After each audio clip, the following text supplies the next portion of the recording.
Hello dear students, तो मैं Ajay Verma Hindi classes की तरफ से एक बार फिर आपके सामने आ चुका हूं। हम लोग पढ़ रहे हैं सेट्स के हम लोग कुछ वर्ड प्रॉब्लम को सॉल्व किए थे, मगर कुछ क्वेश्चन बनाना बाकी रह गया था। आज मैं उसी को कंटिन्यू करूंगा। मेरे पीछे लिखा हुआ है क्वेश्चन, तो चलिए इसको करते हैं ट्राई। तो क्या लिखा हुआ है देखिए बच्चों। लेकिन इस क्वेश्चन को बनाने के पहले जो लास्ट क्लास में आपको फॉर्मूला और कॉन्सेप्ट बताया था, वो आपको जरूर से जरूर याद होना चाहिए। और अगर नहीं याद है तो पहले आप उसका रिवीजन कीजिए बच्चों। ठीक है, मैं यहाँ पे यूज करूंगा फॉर्मूला। अगर आपको उसमें याद नहीं होगा तो आप दिक्कत में पड़ सकते हैं। ठीक है, तो जब बेहतर होगा कि आप उसका रिवीजन कर लीजिए। चलिए, जिनको आता है ये क्वेश्चन ट्राई करते हैं। सॉल्यूशन, पहले क्वेश्चन तो पढ़ लीजिए। इन एन एग्जाम यानी examination 56% of candidates failed in English, यानी कि एग्जाम ऐसा रद्दी एग्जाम किया है कि उसमें 56% बच्चे जो है वो इंग्लिश में फेल कर गए हैं। खैर, उसका रिजल्ट कैसा हमें मतलब नहीं, हमें तो क्वेश्चन सॉल्व करना है, पूछता क्या है। In an exam 56% of candidates failed in English. मैं आपको बताया था कि पहले आप इस लैंग्वेज को आप शेड्स के फॉर्म में लिखिए। तो जैसे बोले इंग्लिश में फेल होने वाले 56% है। परसेंटेज में जब बात होता है तो उस केस में आप यूनिवर्सल को 100 मानेंगे। 100 क्यों? जैसे मान लीजिए किसी क्लास में 5 बच्चे हैं और पांचों बच्चे प्रेजेंट हैं। 5 बच्चे और पांचों बच्चे प्रेजेंट है, और मैं बोलूंगा कितने परसेंट बच्चे प्रेजेंट है, तो आप बोलेंगे 100%। तो जब भी यूनिवर्सल की बात होगी तो परसेंटेज को आप 100 से बात करेंगे। 100 ये लिया जाता है। तो 56% कैंडिडेट फेल्ड इन इंग्लिश। तो हम यहाँ पर इसको लैंग्वेज में कुछ सिखाए थे कि इंग्लिश में फेल होने वाले, तो इंग्लिश में पास होने वाले को अपने मन में ई मान लेते हैं, तो फेल होने वाले हो जाएंगे ई डैश। तो नंबर ऑफ ई डैश क्या दिया हो यहाँ पर 56। लिखते चलते हैं। और क्या बोला, एंड 48% फेल्ड इन साइंस। तो साइंस में फेल होने वाले, तो ये हो जाएगा एस डैश। ये क्या हो जाएगा यहाँ पर 48। इफ 18% फेल्ड इन बोथ, दोनों में फेल होने वाले, तो ये हो जाएगा ई में भी फेल हो रहा है और एस में भी फेल हो रहा है, तो दोनों में। तो फेल होने वाले को हम डैश से डिनोट कर रहे हैं, और पास होने वाले बिना डैश के होंगे। तो दोनों में फेल होने वाले यानी ई डैश इंटरसेक्शन एस डैश। ऐसे कितने बच्चे यहाँ पर 18%, यानी कि हमने लिया 100 का 18%, तो 18 होगा। अब क्या बोला, आप मन में आता सर आप परसेंटेज क्यों नहीं नोट कर रहे हैं। हमने क्या बोला, हम यूनिवर्सल को 100% मान रहे हैं। तो 100% का 56% कितना होता है, तो 100 का 56% 56 होता है। उसका 18% 18 होता है, इसलिए वहां पर हम परसेंटेज यूज नहीं कर रहे हैं, लेकिन हमने एक चीज मान रखा है कि यूनिवर्सल 100% है। ठीक है, तो यहाँ पर ई डैश हो गया 56, एस डैश हो गया 48, और दोनों में फेल होने वाले हो गए 18। अब क्या बोल दिया है, find the percentage of those who passed in both, जो दोनों में पास है, यानी कि इंग्लिश में भी पास है और साइंस में भी पास है। यानी आपको फाइंड करना है number of E intersection S equals to what, यानी जो दोनों में पास है, ई में भी पास है और एस में भी पास है। देखिए, ऐसे तो इसको बनाने के बहुत सारे मेथड है, मगर मैं यहाँ पे फॉर्मूला यूज करके बनाऊंगा ताकि आप फॉर्मूला का रिवीजन बनाते बनाते हो सके। मैंने आपको बताया था जो आपको ऊट पटांग लगे ना, उसको लेके आप सॉल्व कीजिए, उससे कुछ ना कुछ तो जरूर काम की चीज निकल के आता है। एक चीज और यहाँ पर आपको क्या नोट कर लेना है, नंबर ऑफ यूनिवर्सल, मैंने इसको यू मान लिया। नंबर ऑफ यूनिवर्सल क्या, अगर मैं नंबर की बात करूंगा तो 100% का 100% तो 100 होगा, तो हमने वहां पर 100 ले लिया। ठीक है बच्चों, अब चलिए ये रहा उट पटांग, number of E dash, number of S dash, और ये सब जरा उट पटांग है। तो पहले सब में मसाला निकाल लें। तो चलिए इसे साइड पे निकालते हैं यहाँ पर। तो नंबर ऑफ ई डैश क्या दिया हुआ यहाँ पर, नंबर ऑफ ई डैश दिया हुआ 56। अगर आपको फॉर्मूला याद हो तो मैं आपको फॉर्मूला बताया था, मैं फॉर्मूला लिख देता हूँ कि नंबर ऑफ ए डैश का फॉर्मूला होता है number of universal minus number of A, यानी यूनिवर्सल में से सेट को माइनस करते थे। तो यहाँ पर आपको याद करने के लिए लिखा, मैं इसको हटा भी दूंगा यहाँ से ऐसे। तो ये फॉर्मूला मैं यहाँ यूज करने वाला हूँ। तो नंबर ऑफ ई डैश को क्या लिखूंगा, number of universal minus number of E equal to क्या हो जाएगा यहाँ पर 56। तो नंबर ऑफ यूनिवर्सल कितना है यहाँ पर, तो 100 minus 56, 100 minus 56 equal to number of E, यानी इंग्लिश में पास होने वाले बच्चे, इंग्लिश में पास होने वाले। तो देयरफॉर नंबर ऑफ ई कितना हो जाएगा, तो हो जाएगा 44, यानी 44 बच्चे, यानी 44% बच्चे ऐसे हैं जो इंग्लिश में पास किए हैं। ठीक है, अब यहाँ दूसरा चीज क्या दिया हुआ है, तो मैं इसका यूज कर लूं। यहाँ दिया हुआ है, ये हमारा पहला चीज निकल के चला है, नंबर ऑफ ई। अब अगला चीज दिया हुआ number of S dash, number of S dash दिया हुआ यहाँ पर 48 दिखेगा। हाँ, अब इसे क्या यूज करूंगा, तो number of universal minus number of S, ये कितना हो जाएगा यहाँ पर 48। तो नंबर ऑफ यूनिवर्सल यहाँ पर 100 है, 48 को यहाँ से लेके आइए equal to number of S, दिख रहा है। तो देयरफॉर नंबर ऑफ एस कितना निकल के चला आ रहा है। अब बोलेंगे सर एस तो निकालने नहीं बोला है, मैं आपको बता रहा हूँ जो आपको उठ पटांग लगे पहले उसको सारा चीज निकालिए ताकि आपको क्वेश्चन बनाने में आसानी होगा। तो नंबर ऑफ एस कितना हो जा रहा है, तो 48, यानी हो जाएगा 52। यानी कि साइंस में पास होने वाले कितने परसेंट बच्चे हैं, अगर ये पूछा जाए तो साइंस में पास होने वाले 52% बच्चे हैं। तो इससे हमारा नंबर ऑफ ई निकल गया, नंबर ऑफ एस निकल गया। अब दिमाग में आ रहा है कि सिंगल सिंगल और इंटरसेक्शन का डबल अगर वो मिलता था तो हम सब कुछ निकाल लेते थे। तो इस तरह देखिए, हमें नंबर ऑफ ई पता चल गया, हमें नंबर ऑफ एस पता चल गया। अब हमें और क्या दिया हुआ है, थोड़ा हटके हमें दिया हुआ ये number of E dash intersection S dash equal to दिया हुआ 18। जिसको फॉर्मूला और कॉन्सेप्ट मालूम होगा वही समझ पाएगा। जैसे इनमें दोनों पे ऊपर कॉम्प्लीमेंट लगा हुआ है, तो मैं आपको क्या बताया था, अगर दोनों पे कॉम्प्लीमेंट लगता है, कॉम्प्लीमेंट को अगर बाहर निकालते हैं तो ये बीच का साइन हो जाता है चेंज, और इस लॉ का नाम होता था डिमॉर्गन्स लॉ। तो इसको क्या बोल सकते हैं, number of universal minus number of, पहले तो इसको मैं ऐसे लिखूंगा, number of E union S का dash equals to 18, E union S का डैश इक्वल्स टू 18। तो एक हमारे लिए अगर उसको ए माने तो हमारे लिए क्या है, ये हमारे लिए नंबर ऑफ ए डैश है। तो नंबर ऑफ ए डैश का फॉर्मूला क्या होता था, number of universal minus number of A. तो उसी तरह से हम यहाँ पे लिखेंगे इसको लिखेंगे यहाँ पर number of universal minus number of E union S equals to 18। Okay, अब यहाँ पे पुट कीजिए, तो ये तो हमारा 100 है, माइनस 18 इधर से चला आएगा और ये उधर चला जाएगा, number of E union S. तो therefore number of E union S को कितना जाएगा, ये हो जाएगा हमारे सामने में 82। कितना हो जाएगा 82। यानी कि दोनों में, या तो इंग्लिश में या तो साइंस में पास होने वाले कितने बच्चे हैं, 82। अब देखिए बच्चों क्या है, आपको नंबर ऑफ ई मालूम है, नंबर ऑफ एस मालूम है, number of E union S मालूम है, तो क्या हम सॉल्व करके number of E intersection S नहीं फाइंड कर सकते हैं, तो बिल्कुल फाइंड कर सकते हैं। उसके लिए फॉर्मूला क्या था, देखिए मेरी जगह पर थोड़ा कमी है, तो बेहतर होगा कि मैं उसके ऊपर वाला उड़ा दूं, क्योंकि इसका तो जरूरत नहीं है, ठीक है, या फिर मैं इसको यहाँ पे नोट कर लेता हूँ। नंबर ऑफ ई कितना चला आ रहा है, आप लोग जरूर स्क्रीनशॉट ले लें ताकि बाद में आप इस यूज कर पाएंगे। तो नंबर ऑफ ई क्या चला आ रहा है 44। नंबर ऑफ एस कितना चला आ रहा है, तो नंबर ऑफ एस चला आ रहा है हमारे पास 52। और number of E union S क्या चला आ रहा है, तो number of E union S चला आ रहा है हमारे सामने में 82। आप ये देखेंगे सारा मसाला हमने यहाँ पर फ्राई करके तैयार कर लिया। और अब हम अपना सबसे इंपॉर्टेंट फॉर्मूला जो लास्ट क्लास में लगाए थे वो यूज करने वाले हैं। Since number of E union S का फॉर्मूला आपने पढ़ा था, number of E plus number of S minus number of E intersection S. अभी वैल्यू पुट कीजिए, तो ई यूनियन एस का वैल्यू कितना है, तो वो है 82। नंबर ऑफ ई की वैल्यू क्या है 44 प्लस 52 माइनस नंबर ऑफ, ये तो हमें पता करना है, ई इंटरसेक्शन एस मतलब दोनों में पास होने वाले, इंग्लिश में भी और साइंस में भी। तो ये कितना हो जाएगा यहाँ पर जरा देखिए बच्चों, 82, ये हो जाएगा 4 + 2 6, 5 + 4 9 minus number of E intersection S. तो ये कितना हो जाएगा जरा देखिए, number of E intersection S equals to 96 minus 82, 96 minus 82। तो therefore number of E intersection S कितना हो जाएगा, मेरे ख्याल से 14 हो जाएगा क्या, हाँ ये हो जाएगा 14। यानी दोनों ही सब्जेक्ट में, इंग्लिश में भी और साइंस में भी पास होने वाले कितने परसेंट बच्चे हैं, तो अभी तो नंबर निकल रहा है 14, और अगर मैं परसेंटेज की बात करूंगा तो उसका आंसर हो जाएगा 14%। तो हमारा इसका आंसर हो जाएगा 14%। बेहतर होगा कि आप लैंग्वेज वाले क्वेश्चन को आप लैंग्वेज में जवाब दीजिए। जैसे यहाँ पूछा गया कि find the percentage of those who passed in both subject, क्या लिखेंगे, there are 40% of students passed in both subject, both the subject, 14% बच्चे दोनों ही सब्जेक्ट में पास कर गए।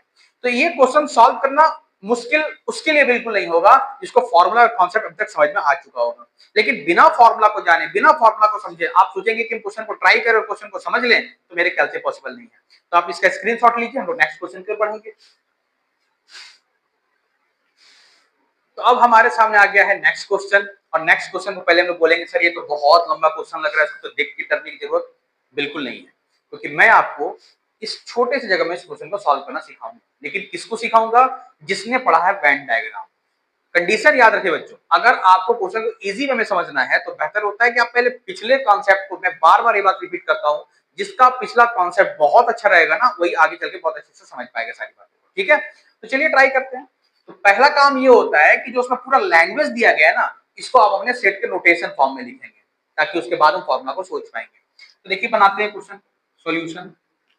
क्या क्या गिवन है, एक सर्वे किया गया है 60 पीपल का, इन सर्वे ऑफ 60 पीपल। तो ये 60 यूनियन है या यूनिवर्सल है अभी हम डिसाइड नहीं कर सकते हैं, बाद में डिसाइड करेंगे। तो in survey of 60 people it was found that 25 people read newspaper H, यानी 25 लोग जो है वो न्यूज़पेपर पढ़ते हैं जिसका नाम एच है। तो हम यहाँ लिखते हैं number of H is equal to कितना हो गया 25, लिखते चलेंगे, कॉमा 26 रीड न्यूज़पेपर टी, 26 लोग टी न्यूज़पेपर पढ़ते हैं। तो क्या पढ़ेंगे जरा आप लोग खुद से सोचिए, तो number of T equal to हो गया 26, आगे निकालिए 26 रीड न्यूज़पेपर आई, अच्छा यहाँ 3 सेट दिया गया है, न्यूज़पेपर आई भी कितना दिया गया यहाँ पर 26। 3 सेट का फॉर्मूला नहीं बताया हूं मैं, लेकिन ये क्वेश्चन आपको वेन डायग्राम से सॉल्व करके सिखाऊंगा, फिर बाद में फॉर्मूला ही बताऊंगा। तो नंबर ऑफ आई कितना हो गया यहाँ पर 26। अब क्या बोला है, 9 read both H and I. H and I दोनों पढ़ने वाले मतलब उनका इंटरसेक्शन। तो number of H intersection I ये कितने हो गए 9। Okay, 11 read both H and T. तो number of H intersection T equal to कितना हो गया 11 H and T. 8 read both T and I. Number of T intersection I कितने हैं 8 है। टी इंटरसेक्शन आई कितना है यहाँ पर 8।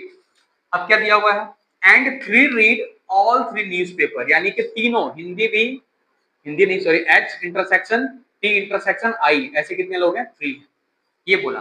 अब क्या बोला, the number of people who read at least one. At least का मतलब होता है किसी कम से कम एक में, यानी यूनियन पूछा गया है, यानी आपको पता करना number of H union T union I. अब आपको मन में आता है सर इसका फॉर्मूला तो हम जानते नहीं है, मैं आपको इस क्वेश्चन को फॉर्मूला से बताऊंगा ही नहीं, मैं बताऊंगा आपको वेन डायग्राम से, उसके बाद में आपको फॉर्मूला बताऊंगा, ठीक है।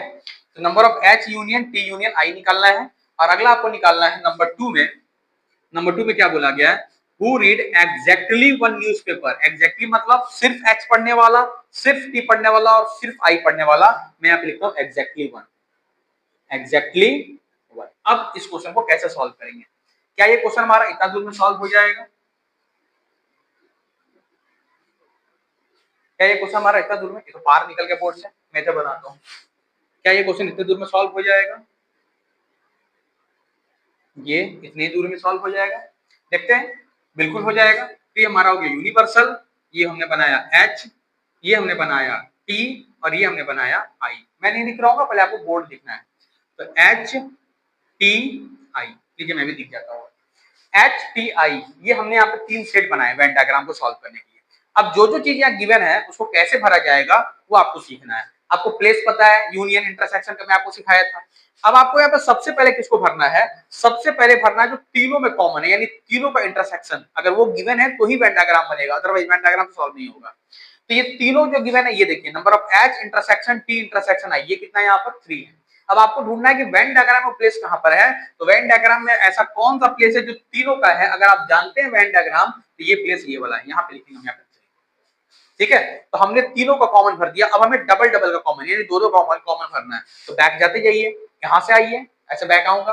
तो टी इंटरसेक्शन आई 8 है, तो कहां है टी इंटरसेक्शन आई भाई, तो ये रहा हमारा पार्ट टी इंटरसेक्शन आई, ये इसको पूरा 8 भरना है। 8 में 3 आ चुका है तो यहाँ क्या भरना पड़ेगा 5।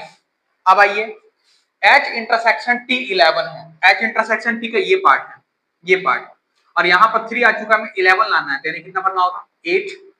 और H इंटरसेक्शन I 9 है, H इंटरसेक्शन I का ये पार्ट है, इसको 9 भरना है, 3 आ चुका तो यहाँ पे आ जाएगा 6, ठीक है। जैसा वो वेन डायग्राम का डिमांड है वैसे मैं पूरा कर रहा हूँ। तो ये भी हमारा पूरा फुलफिल हो गया। अब एक एक करके आओ। तो नंबर ऑफ H कितना है 25, यानी ये पूरे को आपको 25 लाना है, 25 लाना है। तो कितना यहाँ पे आ जा रहा है, तो 8 + 3 11, 11 + 6 11 + 6 17, और हमें क्या लाना है 25, 17 + 8, 17 + 8 क्या होता है 25, तो हमने 8 भर दिया। अब आइए नंबर ऑफ टी है 26, तो ये है सर पूरा टी, और यहां लाना है हमें 26, तो कितना आ चुका है, तो 8 3 11, 11 और 5 16, यानी यहाँ पे लाना होगा 10, और आई होना चाहिए 26। ये देखिए आई का वैल्यू 26 है, ये कितना जा रहा है 6 5 11, 11 और 3 11 3 14 लाना कितना है 26, तो याद डालना होगा 12, 14 और 12 होता है 26। तो ये देखिए हमने वेन डायग्राम को फुल्ली कंप्लीट कर दिया। क्या कंप्लीट हो गया, अभी बाकी है। क्या बाकी है कि हमें बोला गया सर्वे किया गया 60 पीपल को, 60 लोगों का सर्वे किया गया है। तो क्या ये टोटल मिला के 60 हो गए हैं क्या, देखते हैं। ये तो हो गया, मान लो हमने एच को पकड़ा, ये 25 था, ये पूरा 25 हो गया। 25 25 10 35 5 40 40 10 50 और 2 52, यानी यहाँ पे लिखना होगा 8, यानी 8 लोग इस सर्वे में ऐसे हैं जो कोई भी न्यूज़पेपर नहीं पढ़ते हैं, ठीक है। तो यहाँ पर आपका वेन डायग्राम कंप्लीट हो गया, और जब वेन डायग्राम आपका कंप्लीट हो जाता तो आप बोलेंगे हमसे क्वेश्चन पूछो। अब आप सारे क्वेश्चन के जवाब यूं ही दे सकते हैं। जैसे हमने बोला सपोज कि कितने लोग ऐसे जो सिर्फ एच पढ़ते हैं, ओनली एच, तो इस पूरे ग्राफ में आपको पता होना चाहिए कि कौन सा ऐसा स्पेस है जो सिर्फ और सिर्फ एच का है। तो ये पार्ट पूरा का पूरा जो बचा वो एच का है, और ऐसे लोग हैं यहाँ पर 8, यानी 8 लोग ऐसे हैं जो सिर्फ एच पढ़ते हैं। अगर मैं आपसे पूछूं कि कितने लोग ऐसे हैं जो सिर्फ टी पढ़ते हैं, तो सिर्फ टी पढ़ने वाले 10 हैं, और कितने लोग ऐसे हैं जो सिर्फ आई पढ़ते हैं, ऐसे लोग यहाँ पर 12 हैं। और मैं आपसे अगर पूछूं कितने लोग ऐसे हैं जो कोई भी न्यूज़पेपर नहीं पढ़ते हैं, तो ऐसे लोग यहाँ पर 8 हैं, क्योंकि सर्वे 60 लोगों का किया गया था। तो ये फटाफट से सारी बातों का जवाब दे सकते हैं। अब हमें देखना है कि क्वेश्चन पूछा क्या गया है। तो क्वेश्चन पूछा गया है, यहां पर आप देखेंगे the number of people who read at least one newspaper, जो कम से कम एक न्यूज़पेपर पढ़ते हैं, कम से कम एक न्यूज़पेपर। तो कम से कम मतलब ये पूरा, यानी कि तीनों का यूनियन ये रहा पूरा। तो ये टोटल को हम ऐड करेंगे, तो जब तीनों को सबको ऐड करेंगे तो हमारे सामने आ जाएगा 52। तो हमारे पहले का आंसर हो जाएगा 52, the number of people who read at least one newspaper, and the answer is 52। हमने कैसे किया, वेन डायग्राम में सबको ऐड किया, वैसे 52 लोग हैं, 52 लोग हैं। नेक्स्ट क्वेश्चन क्या पढ़ा, the number of people who read exactly one newspaper, जो सिर्फ एक न्यूज़पेपर पढ़ते हैं, एक से ज्यादा नहीं पढ़ते हैं, यानी सिर्फ एच पढ़ने वाला, सिर्फ टी पढ़ने वाला और सिर्फ आई पढ़ने वाला। तो ऐसे कितने लोग हैं, तो ऐसे लोग हैं यहाँ पर 8 है, प्लस 10 है और प्लस 12 है। 8 है, 10 है, 12 है। तो 10 10 20 22 और 8 कितना हो गया, 30, यानी इसका आंसर कितना हो जाएगा 30। यानी 30 लोग उस पूरे सर्वे में ऐसे पाए गए हैं जो सिर्फ और सिर्फ एक ही न्यूज़पेपर पढ़ते हैं। तो आपने ये देखा कि अगर हमारे पास सारा चीज, यानी तीनों का इंटरसेक्शन, डबल डबल का इंटरसेक्शन और सिंगल सिंगल सेट, ये जब गिवन रहेगा, जब रहेगा मैं तब की बात करता हूं, तो आप बड़े आराम से वेन डायग्राम बना सकते हो। और बेस्ट होगा वेन डायग्राम बना के ही क्वेश्चन को सॉल्व करें, क्योंकि इससे क्या होगा, आप बहुत ही कम टाइम में बहुत सारे क्वेश्चन का जवाब दे सकते हैं। समझे बच्चों, अगर आपको ये समझ में आता है तो आप इसको नोट कीजिए, और नहीं आता है तो आप इसको दोबारा वीडियो को देखिए। अभी मैं वीडियो में एक और क्वेश्चन बताऊंगा, फटाफट इसको स्क्रीनशॉट ले लीजिए। मैं नेक्स्ट क्वेश्चन मिलता हूं। तो नेक्स्ट क्वेश्चन करने के पहले मैं आपको बताया कि आपको 3 सेट वाला फॉर्मूला भी मालूम होना चाहिए। तो पहले आपको फॉर्मूला नोट कीजिए। पहले मैं डबल सेट का फॉर्मूला आपको बता चुका हूं, आपको वो याद होना चाहिए। अभी मैं बताऊंगा कि जब हमारे पास 3 सेट रहेगा तो क्या करते हैं। तो देखिए तो वो फॉर्मूला होता है number of A union B union C. Number of A union B union C का क्या मतलब होता है, इसका मतलब होता है या तो ए, या तो बी, या तो सी, या तो दोनों, या तो तीनों, यानी किसी में भी अगर शामिल हो, क्योंकि यूनियन का मतलब अब आप जानते हैं। तो भाई इसका फॉर्मूला क्या होता है, number of A union B union C का फॉर्मूला क्या होता है। बहुत ही आसान सा फॉर्मूला का फॉर्मेट है, फॉर्मूला का फॉर्मेट है।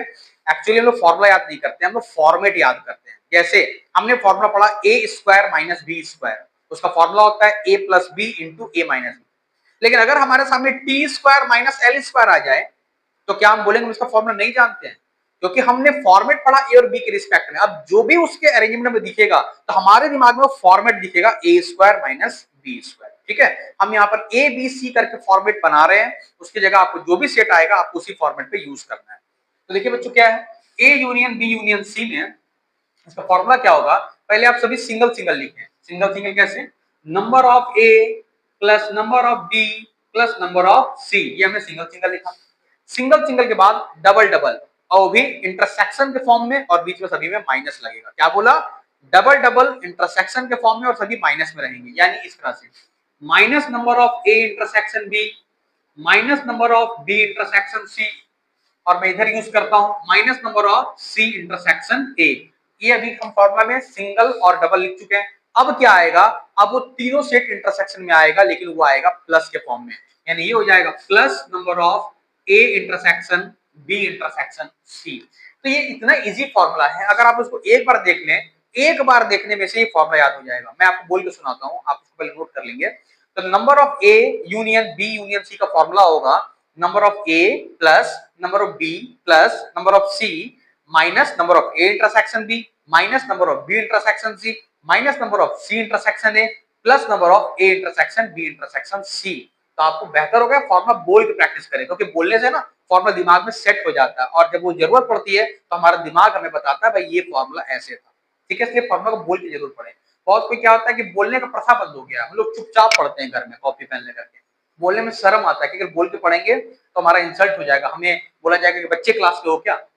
बिल्कुल बोल के पढ़िए, क्योंकि बोलने से भी कभी कभी क्या होता है, बोलने से भी वो सारा कनेक्शन दिमाग में जुड़ता है, और हमारी आवाज हमको याद रहती है ज्यादातर, हमारी हैंडराइटिंग हमको जल्दी याद रहती है।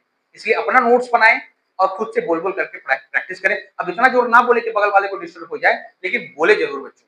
तो एक बार जरा फॉर्मूला आप लोग वीडियो को पॉज करके फॉर्मूला बोल लें और अब हम लोग करेंगे नेक्स्ट क्वेश्चन। ठीक है बच्चों, तो वीडियो थोड़ा लंबा हो जाएगा, इसलिए मैं सोच रहा हूँ कि मैं इसके बाद का जो पार्ट है उसको आपको नेक्स्ट वीडियो में बताऊं। तो घबराने की जरूरत नहीं है, बस आपको नेक्स्ट वीडियो में देखना है। अभी तक मैं आपको बताया उसको प्रैक्टिस कर लेंगे, सेट के पिछले वीडियो को देखेंगे, अपने बुक से क्वेश्चन को सॉल्व करेंगे। और अगर आपको किसी क्वेश्चन में प्रॉब्लम हो रहा है तो आपको घबराने की जरूरत नहीं है, मैं आपको अपना खुद नंबर देता हूँ, आप उस पर व्हाट्सअप कर सकते हैं, मुझसे क्वेश्चन पूछ सकते हैं। मैं जब आपको क्वेश्चन को देखूंगा तो मैं कोशिश करूंगा कि बना करके आपको व्हाट्सएप पर आपको भेज दिया जाए। ठीक है, तो ये मेरा नंबर लिख लीजिए 9525155399 और मेरा नाम है अजीत वर्मा, हिंद क्लासेस। ठीक है बच्चों, घबराने की जरूरत नहीं है, हम लोग मिलते हैं अब नेक्स्ट वीडियो में। और आपको क्या करना है, वीडियो को लाइक करना है, चैनल को सब्सक्राइब करना है और अपने दोस्तों के साथ इस चैनल को शेयर करना है। अब हम लोग मिलते हैं नेक्स्ट वीडियो में, तब तक के लिए थैंक यू।